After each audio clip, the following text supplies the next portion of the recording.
It's green for go, they're racing. He says go, he says ta-da, and Tiger Tara rolls away from them on the home turn. Here comes another big boil over. Equine athleticism at its best. The king is in the castle once more. This is in one race, the rest are almost in another postcode. She is a star with a capital S. It's going to be a triple treat, a miracle three-peat. Ladies and gentlemen, you have witnessed history here at Menangle. What about that? It's getting right up on the sprint lane and it's going to bolt in. Hello and welcome to another edition of the Sunday Sessional, part of the Sprint Lane podcast series for Harness Racing New South Wales. My name is Greg Hayes and it is great to have your company to talk harness racing. I'll be here for the next 30 minutes or so, and there is so much to talk about on this week's episode of the podcast. The Carnival of Cups at Tamworth was the highlight. What a cracking meeting it was on Friday. The weather was the complete opposite of what we had 12 months ago. It was an absolute oven last year. This year, complete opposite, but the cool conditions didn't stop a huge crowd turning out for what was a great night of racing on and off the track. The racing was exciting. The crowd can get so close to the action, and when you have people leaning over the fence, it makes for a great atmosphere. Firstly, the music acts were the start of the Tamworth Country Music Festival, and when you get a free concert with the likes of Travis Collins, Tory Dark, the Buckleys, and of course the big act Daryl Braithwaite on stage, you're going to get a big crowd. You throw in a two-time New Zealand Cup champ in Swayze, who only needed to win to pick up a $250,000 bonus and keep the dream alive to win a $1 million bonus. It was a recipe for a huge crowd, and they came from everywhere. Swayze kept up his side of the deal by beating his rivals, and in the process bank that $250,000, and that can become $500,000 if he wins at Albury, which can become $1 million if he wins at Albury and Penrith. It looks as though he'll be winning the big bonus, with only bad luck set to stop him. Not surprising to see some of the negative Nancys out on social media saying, what does a bonus like this do for the industry compared to the cost when you're putting up a $1 million carrot? Well, I don't know the finer details of the current New South Wales bonus, but in most bonuses of this nature, they're insured. You don't put the $1 million up, you put it up, you go to an insurer and you pay an insurance premium, and you pay the premium, and that's a fraction of the overall incentive. And if the bonus is won, it's paid by the insurance company. Anyway, interesting to hear Cam Hart say after the race that Jason Grimson hasn't ruled out a shot at the Hunter Cup, which it's scheduled to be run Saturday, February 1. Actually, let's hear what Cam had to say after the win of Swayze at Tamworth on Friday night. Very similar to what we saw at Young, I think. And you had the New Zealand Cup in the back of your mind, obviously, in that run. Take us through that win tonight here at Tamworth. Yeah, I thought he was great. Obviously, very similar to the other Cup race. I was able to get to the front quite early and control the race, and like I said through the media, with these great horses, when he's got to take on Leap to Fame and ones like that, you don't want to be sort of giving him gut busters when you don't have to, and just try to look after him again, similar to Young, and I was really happy the way he felt the last lap. So, with all that in mind, is there, obviously, there's a race for $500,000 at Albury coming up, but is there another grand final for him somewhere else before Albury? Well, you know what Jace is like. He loves targeting big races, and the Hunter Cup is on in a week or a couple of weeks, so we'll see how he pulls up. It's definitely not a definite, but it's a chance. But we'll just see what Jace thinks, whether it's worth going for. The prize money has been cut for that race too, so probably have to weigh up a few different things. Now, what about at the 400 metre mark? And a couple of horses came off your back. Were you worried at all? Not really, because he's always kicks as soon as they pull out. And the moment Seaton got off my wheel, he lifted us within a stride, and much like the New Zealand Cup, as soon as something comes near him, he just gets into another gear. And sort of got to know him now quite well, so I know exactly what he's like. It probably worries a lot of people that look on, but it doesn't sort of worry me too much. No chance tonight but to turn the whip around, like a 3 metre victory. It wasn't you didn't blow them off the track tonight. No, he didn't, but in saying that, it was only a 2,300 metre race, and I was able to control the first half. So, I mean, Master Catch and CR, they're no mugs, and they can run a good half on a small track like this, especially when they were just following straight behind me. So it was no surprise that they were still there at the top of the straight, but I was always confident that he was just always picking up as soon as they come near him. All right, mate, congratulations, well done, and we'll definitely see you at Albury and then Penrith for possibly $1 million. Good luck. Thank you. Okay, so a possible shot at the Hunter Cup, $250,000 race, where he has to take on Leap to Fame, most likely, and company. 2 weeks later, he can go to Albury. He'll race for $250,000, plus the prize money for the race, which will be $32,000. The Hunter Cup is a $250,000 total prize money race. It'll be interesting to see what Grimson and the owners choose to do. I think I'd be wrapping him up in cotton wool, and I'd just be turning up to Albury on Valentine's Day, and I'd miss Victoria. Why concern yourself with a gut buster or the chance of an injury? Grimson still has plenty of time to make his mind up anyway.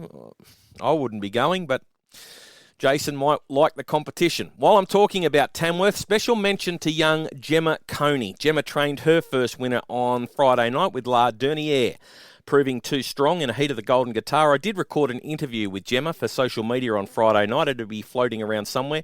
Fantastic young lady. Congratulations to her. Gemma is the sister of Jai, who is making waves with Nathan Turnbull and made his Metro debut on Saturday night. So all in all, a big weekend for the Coney family, and it was good to catch up with the patriarch of the family, Greg, on Friday night. Speaking of first-time winners, congratulations to Dylan Xerri, who opened up his training account when Promiseland won the Adore Me Stakes at Club Menangle on Saturday night. Dylan is in charge of the Sloys team. Sloys has had a number of trainers over the years, with Mick Doltoff the most successful from memory, and that's going back a few years. Dylan is the older brother of NRL Bulldogs player Bronson Xerri, and Dylan was a handy league player in his junior days as well. Congratulations to Jimmy Rattray, who had a double at headquarters with Nyack and Tura Magic. Nyack looks set for a big carnival of miracles. Jimmy's got a really nice team around him at the moment, and he might be getting ready to win another big race. Who's on the podcast this week? Well, I want to speak with young Dylan Xerri and find out a little bit more about him. There would be a fair bit of pressure going on. He's now the head trainer for Sloys, especially with the band of broodmares they have and the strong team of youngsters that they bring into the stable each season. So I'll catch up with Dylan. I'll speak with him about the success of Promiseland, obviously, on Saturday night. Plus, I also want to talk about Just Believe, the Australian trotting sensation who was retired over the weekend by Jess and Greg Sugars after what can only be described as a remarkable career in Australia and New Zealand. He flew the flag for Australian-bred trotters in New Zealand and Europe proudly, and I thought, who better to talk to than a part owner? And that part owner will be Mark Lowe, about his ride with Just Believe. Now, plenty of people in the industry would know of Mark. He's a member of the media. He does a lot of work for the Tamworth Club. Well, Mark has been an owner from the very start with the talented Square Gator, and I thought I'd catch up with him and he could tell us the Just Believe story, and then we could also have a chat about Tamworth on Friday night as well. We'll kill two birds with the one stone, if you like. Plus, Mr. T will be back. He cut into my lead last week. He had one scratching and one winner from his two tips. I missed with both of mine, so it's a little bit closer than I'd like in our tipping competition. Plenty to get through this week. First up, though, let's speak to young Dylan Xerri.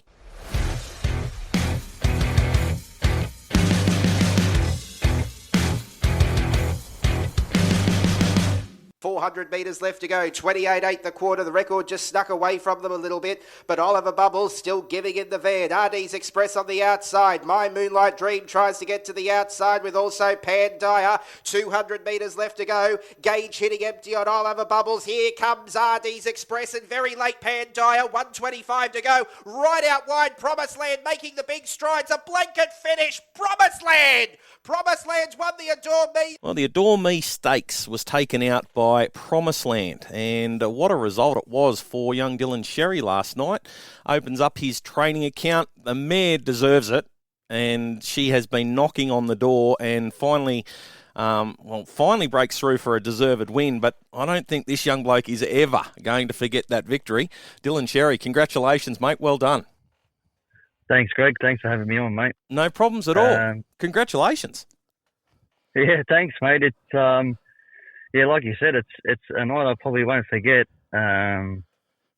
She's just a super mare, and very, very grateful for the opportunity to train for my family and obviously training nice horses. So that helps. This mare, if there was ever a mare going around New South Wales at the moment who deserved a victory, it's this one. She goes around in the top mares grade week in, week out, and finally cracked it for a win in the grade and rated 150.3 as well in doing it. So it's good to see the consistency rewarded with a victory. Yeah, 100%, Greg. Yeah, funny you say that. I probably thought she was probably a touch under these ones she was versing last night. Yeah, obviously they're quality mares that she raced against, and yeah, she showed last night that she can keep up with them, and yeah, getting the job done was just a massive thrill. Bailey McDonough did the driving for you. Do you give him many instructions, or do you basically leave it to him? No, mate, no, he's pretty much leave it to him. He's a terrific young driver, and yeah, I'm a bit shocked he doesn't get many opportunities, to be honest. I think he's up there with the best, in my opinion. And look, he drives most of my horses now, so yeah, I can't thank Bailey enough for what he's done. What do you got plans with the mare? Will you look to target the Carnival of Miracles for any of the mares races, or you're just going to sit back and have a look at what sort of races there are coming up for her? Yeah, I had a quick look last night. Well, the Riverina Championship looks pretty handy for her. I think that's a 4 and 5 year old race, so she's eligible for that. And yeah, I think that will be pretty suitable for her. So I think at this stage, that's probably the aim at the moment. Sounds like a pretty good race. Now, what about the stable out there? Always, in charge of the Sloys team's always a good stable to be in charge of. How many horses you in charge of? We got 18 in work up there, Greg. We got a lot of young horses there, mate. Like as I said in a interview before, my family breed every year, so there's always young stock coming through. Yeah, my late grandfather who passed away a few years ago now, he spent a lot of money in breeding, so that sort of continued, and I hope to continue that in the next coming years. And it's obviously worked for us. We've bred some pretty nice horses, and obviously Promiseland being one of them. Now, yeah, it's hopefully only up for the Sloys camp. And what about you growing up? Were horses in your life, or obviously the family had a very strong football influence, but were horses in there as well, or did you mainly concentrate on rugby league?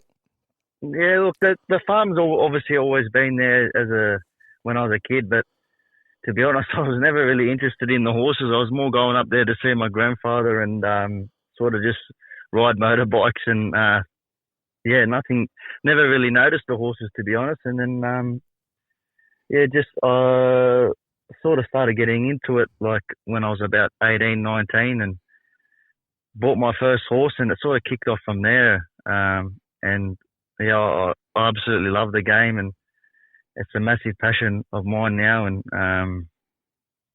obviously the family always having horses for so long now, it's to be the head trainer of Sloys, it's yeah, it's a massive thrill for me.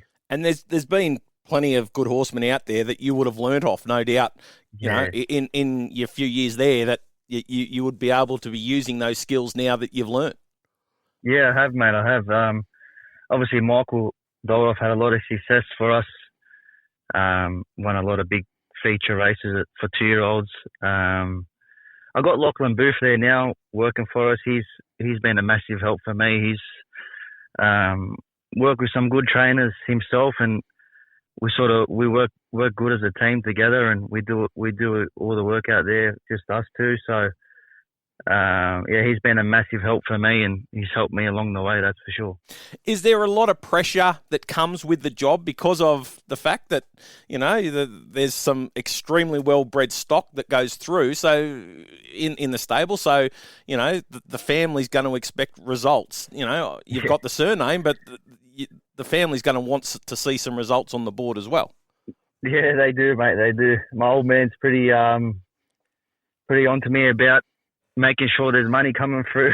But yeah, look, I try not to let the pressure get to me. I just try to do my job and let the horses do the talking, I suppose. And what about away from horse racing? How do you unwind? Like, how do you still like to keep in contact with sports outside of racing to unwind a bit? Yeah, I've obviously enjoyed watching my brother play footy for Canterbury, so that's sort of my unwinding stage. Obviously not at the moment, but when the season kicks off, I like to sort of watch him and try to get to the games and support him and watch him do what he does. So yeah, that's probably my only thing that I really do outside of the trots. What was your career like as a kid in football? Yeah, it wasn't too bad, mate. I went through the ranks at Cronulla and obviously not as good as my brother, but I was, like I said, going through the ranks at Cronulla, made all the junior rep teams there, and an injury sort of set me back. And I guess my dream now is the trot. So that's the past, and now I'm sort of just looking forward to what I love at the moment, and that's horses. Does the injuries that you suffered in your league career, will that have any effect on your time with the horses? No, not really, mate. It plays up here and there. It was only I broke my ankle pretty bad, but it's sort of recovered now. Every now and then I'll feel it, but no, that's in the past now. It's not too worrying now for me. And at any stage in the future, would we see you take out a driving licence and drive some of the horses at some of the lesser meetings, or you're happy to put the professional drivers on? Yeah, well, I'm happy to put the professional. I've been thinking about it actually, Greg, to be honest, but I thought I've got a few people in my ear saying, "Oh, go out there, do it, give it a go." But I think look, Bailey's doing a super job for us, and I'd rather just watch him, and if he does a mistake, I'd rather grill him about it. It's a lot easier when they make a mistake from the grandstand rather than have to make up the excuse yourself. Hey, mate, yeah, exactly. Fantastic to see you open your winning account, especially at headquarters, especially in a big race. And that, as I said earlier, if there was a horse that deserved to break through in a big race, it was her. Good to see you win a race, and, mate, there'll be plenty more. So all the best of luck, and thanks for joining me today. Hope so, Greg. Thanks for having me on. Appreciate it, mate. Harness Racing's sad news during the week that the champion trotter, Just Believe, has run his last race. Co-trainers Jess Tubbs and Greg Sugars confirmed the global superstar had been retired after niggling issues emerged during his hugely successful New Zealand campaign late last year. Very sad times. Of course, we saw him not only race so successfully in Australia and New Zealand, but of course did Australia so proud across in Europe, which so few trotters have been able to do from this side of the world. A man that knows Just Believe so well is a man that's he's enjoyed the trip right through is Mark Lowe, a man that many people would know in the harness racing industry. Of course, does a lot of work for the Tamworth Club, and plenty of people see him around the industry, and it's great to have him join me on the podcast. Hello, Mark. How are you? Good morning, Greg. Yeah, very well, thank you. I did have a bit of a tear in my eye yesterday, bud, with the announcement, but I knew it was coming. Mate, it must be a sad time. Obviously, he has taken you on an amazing ride, at being a part of the ownership group that has enjoyed the time that it was for Just Believe. Yes, it's been unbelievable. You always dream about having a nice horse, but you never thought it was going to go to such heights. And he just, he just tried his little heart out. He's not very big, but he's all heart, and I think his heart's fine, but his two front legs are not so good. So, mate, how did it all happen? Like, how did a guy from New South Wales end up in a trotter? Well, yeah, it's a funny story. I was at the 2018 in the Dominion in Melbourne, and doing a tour groups with Harness Racing Travel Girl for Michael Galenti, and I had a not so successful trotter racing with Mick Hughes in Victoria, and he was having an open day, and it was on a day off from the tour. So a couple of us, with a friend of mine from Victoria, he drove us out to Mick Hughes' property, which is out past the Pakenham Racecourse in Victoria, and we went to the open day to have a look at our very unsuccessful trotter. And he said, Desi Hughes, who was running the syndicate at that time, which is Michael's father, he said, I've got a couple of trotters coming, Yabby Dam Farms has leased us a couple of unraced 3-year-olds. Would you be interested? Anyway, we had a look at the breeding, and the breeding was good. And we thought, we might. A couple of us that went out that day said yes, and then I had a couple more that were on the tour say that were from here, and a friend of mine from South Australia as well. We'd take 3 shares, so 3 5% shares. So there was 5 from Tamworth, 1 from Inverell, and 1 from South Australia in our little mini group, and we took 15% of 2 horses. One was, of course, turned out to be Just Believe, and the other one was Visionary, a nice, well-bred New Zealand bred mare who went on to win 7 races, and the last race for us was also a Group 1 win. So fairly successful, the two unraced 3-year-olds that we got from Yabby Dam on lease. So how did the horse end up moving from the Hughes team to Greg and Jess? Well, halfway through 2022, Mick Hughes decided he'd take a break from the game, and he was going to sort of give away training. And we decided as a whole, I think Malcolm Wells sought Greg and Jess's, would they take two horses that were leased by us, and they agreed to, and never looked back after that. And at any early stage, did they say, did anyone say we think we might have a bit of a freak on our hands? Like, at what stage did someone sort of say, we think we've got something that might be a bit special? Well, we always had a reasonable opinion of him. He always showed plenty. As a 3-year-old, he flashed home and run second to Majestuoso and at Maryborough, and then he was nominated for the Victorian Derby, of which Majestuoso went on to win, and he didn't get a start. He was only first reserve. We actually all went down from here down to Victoria to watch, and he was only reserve, didn't get a run. And Andy said at that stage, well, I'm glad he didn't get a run because he was the main danger, because he absolutely rocketed home.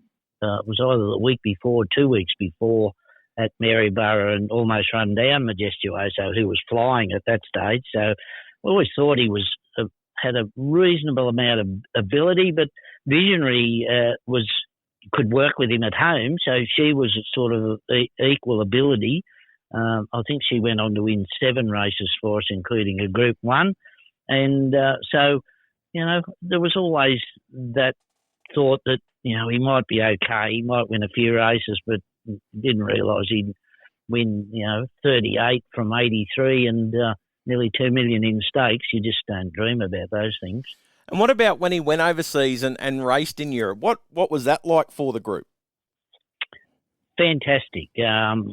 Not so much for, the horse, the 60-hour journey from Australia, from Sydney, from Melbourne to Stockholm via, transport planes. Then he had another road trip in Europe, then the ferry across to Sweden, then another road trip. Greg actually said he was worse off than the horse when he arrived. So he's a marvellous traveller, Harry. He just doesn't faze him. And there's probably 6 or 8 of us, maybe 10, went to Europe to watch him go round. Of course, heat of the elite lot, where he got sort of TKO'd by the Italian horse and galloped, which is very unusual for him to break in a race without any interference. So, and he ran last in his heat and, of course, didn't make the final. But then he had 2 more runs in Sweden where he ran third, and then he ran that second to Francesco Zet, the best horse in Europe at that time, unbeaten, sitting outside him and not losing any ground to him. So the campaign was successful in that way, and he came home and we thought, oh, well, could have ruined him, but it turned him into a better horse. Yeah, there's no doubt he went to another level after he came back from Europe. When he raced in the Elite Lot, like I was lucky enough to go over there and witness it. It is like our Melbourne Cup. Did you get the chance to go there when he raced?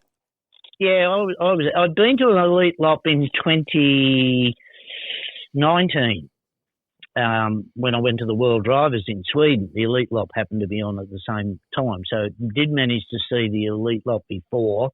So I knew about the atmosphere. It's just like, they're treated like rock stars, and there's all this music and chanting and clapping and banners and flags, and it's Greg and Jess couldn't believe how they were treated and what it was like. But it is just a whole different atmosphere when you get to Solvala on Elite Lot Day.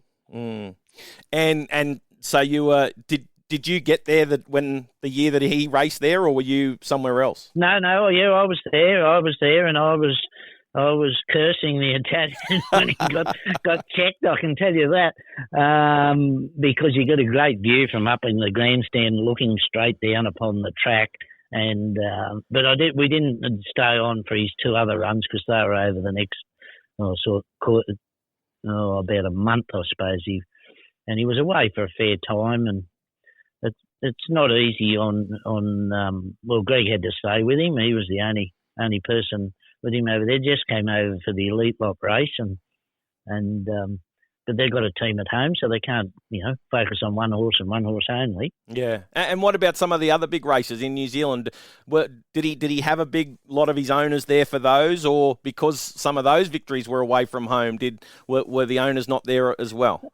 Yeah, well, some of the time there were some there. I didn't go for the slot race, which was probably one of his best wins. Yep. That was at Cambridge. But I was there recently for the road for the Dominion. Yep. On Cup Week, and then for these, then for his last run, which was on the free for all, and that's when I think he was. I think his legs were hurting because he didn't look his same usual self when he returned. And if you have a look at a lot of the races, Greg never ever pulls the plugs out. Yep. But he did pull the plugs out in that run. So I think sort of an inkling that he may be on the way out then, but he still tried his little heart out and run second.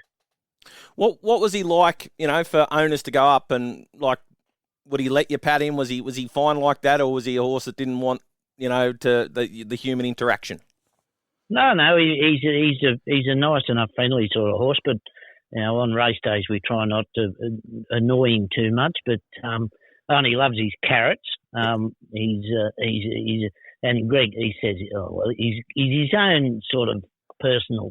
He's got a real character, he says, but when he gets to the racetrack, he's all business, and he just tries and tries. Did it encourage you to step out into more ownership, or has it? Have you said you've been too lucky? Once you buy one lotto ticket, you don't go and buy another one once you've won it. I've only got one other horse at present that is a pacer, and you come to the stage of how you're going to top that. You're never going to get a horse like him. You never say never, but it might be the end of the road. I started in the trotters when I bred a trotter back here from 2 paces, back in the early 2000s, and it got broken in, and he said it won't pace, it only trots. This was here in Tamworth, and I said, don't worry about that, we'll send it to Victoria. So it went to Victoria, and she ended up winning 6 races. She ran second in the New South Wales Oaks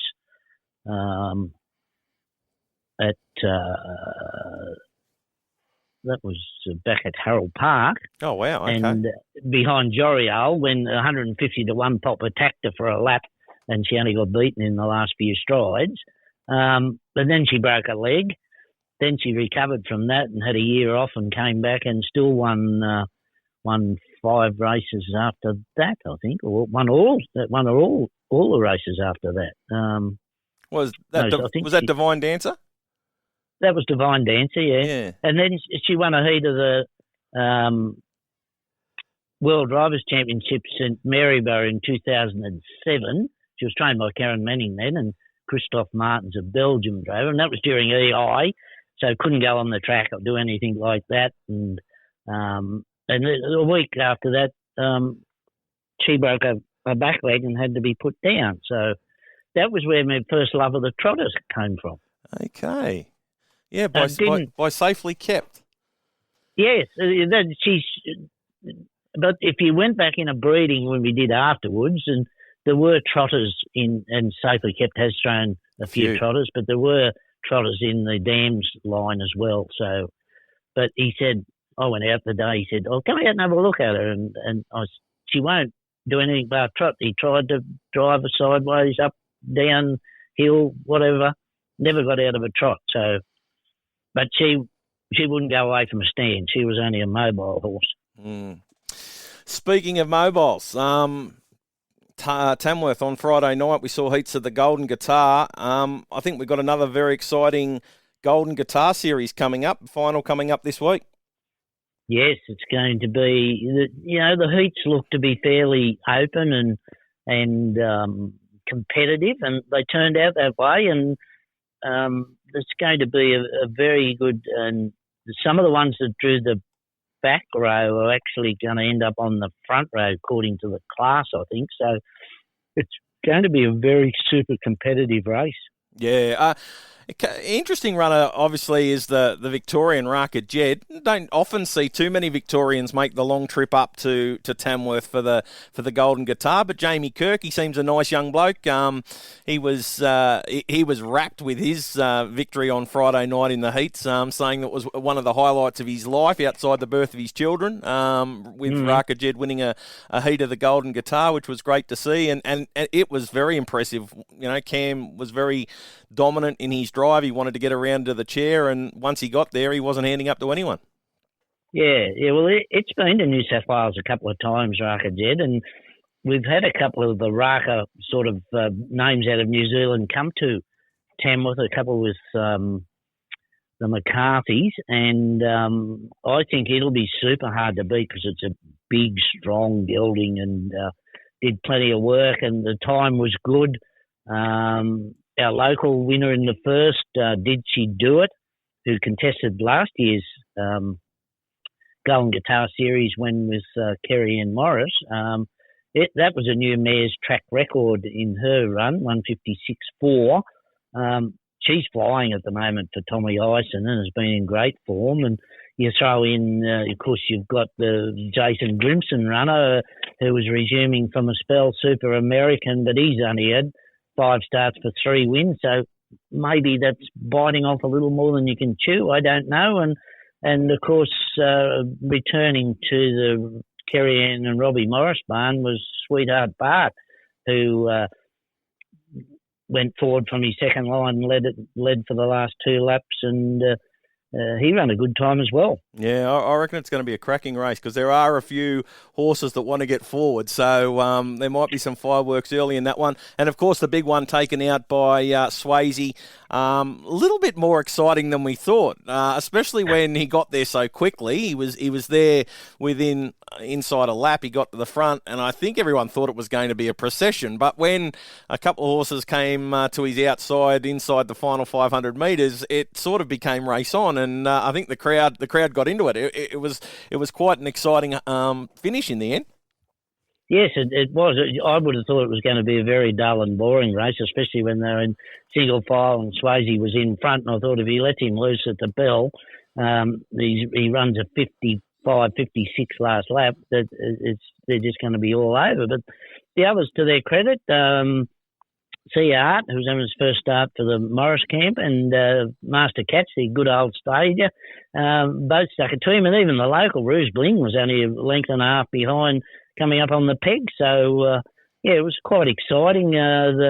The older half-brother, the Leap to Fame, made it interesting. And maybe that might lead to attracting a few more competitors to race against him at Albury and Penrith. Yeah, I think you're right. I do think you're right. Just quickly before we wrap up, what will happen with Just Believe? Will he stay with Jess and Greg? Will he retire on Lara J Farm? Is that the plan? Do you know? Not at this stage. I don't know what is going to happen. There's a number of the syndicate members who'd love to have him running around in their paddock. He could go to...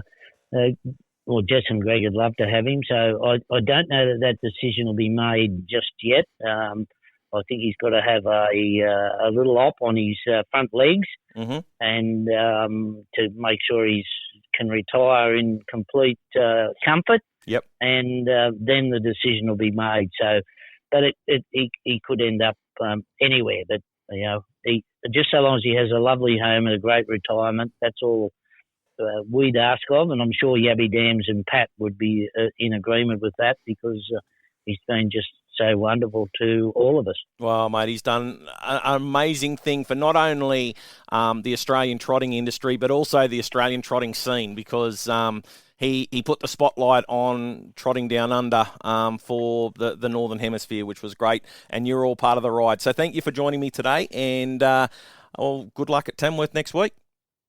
Yes, it should be a great night with a couple of finals, a 1,230-metre sprint. And as you said, I've already had some people contact me that I know from around the world in harness racing, and they were very sad that he's not racing again, because he just had such a great following.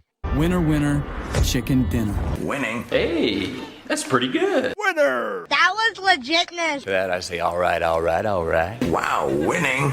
Bam! Just like that. That's all there is to it. That's all there is to it. A winner! Just like that. And the winner is... Mr. T, he got one winner and one scratching, so he's now negative 36.60 and I'm negative 10. I've missed both. So he's narrowed the lead. He's going to Bathurst on Wednesday, and he goes in race 1, number 4, Betting Star for the McDowells. Should be good odds. 5 runs back in New South Wales, 4 unplaced efforts and a second. But Mr. T thinks Wednesday could be the day for Betting Star, and he thinks the horse is named after him. So he's going for it. Race 1, number 4, and race 5, number 1, Borrowed Time for Jai Coney. And Nathan Turnbull, this one's in good form. It's won and been placed at its past 2. From the good draw, looks set to be prominent, and from there is going to take a lot of running down. That's race 5, number 1, Borrowed Time. My 2, I'm going Goulburn Monday. Race 1, number 1, Raised the Bar for Dennis Day. Got dragged back at Menangle last time out. Never a winning chance after that. 2 starts. It's been fave in both. Draws barrier 1. Probably the biggest concern, actually. If it leads, it should be winning. Race 1, number 1, Raised the Bar. And race 4, number 4, My Crackling Rosie. Fast beginner. Led them up 2 starts ago with a 5-point claimer. Chloe Formosa gets back into this 58 Raider, and in the small field shouldn't have too many troubles finding the front. It'll take some catching on a track where it's won 4 from 6. So that is race 4, number 4, My Crackling Rosie. That just about wraps it up for another Sunday. The Sunday session is all done for another week. Big thank you to Dylan Xerri. Congratulations to him with Promiseland winning the Adore Me Stakes. A big thank you to Mark Lowe for joining me to have a chat about Just Believe. Got a feeling that something was in the wings with Just Believe when I spoke with Mark on Friday, and then, of course, the announcement on Saturday that the horse had been retired. So gave Mark a ring, and he was happy to come on the podcast and have a chat. Just about wraps it up. I'll be back again next week to have a chat again on harness racing, so make sure you join me next Sunday for the Sunday session, and I will catch you then. Bye for now.